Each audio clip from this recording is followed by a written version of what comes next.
আমরা বেরিয়েছি এখান থেকে, শান্তিপুর থেকে বেরিয়েছি আমরা 9টার সময় বেরিয়েছি, আর এখন শিয়ালদা স্টেশনে এসে নামলাম 11টা বাজে। দেখো কত ভিড়।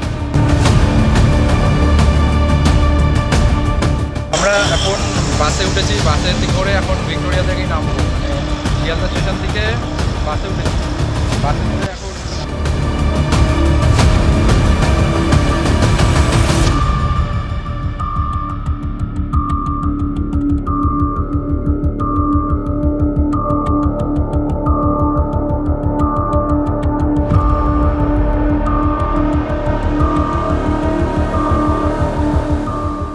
হচ্ছে কামান, আর এটাকে কামানই বলে আমি যত সম্ভব জানি।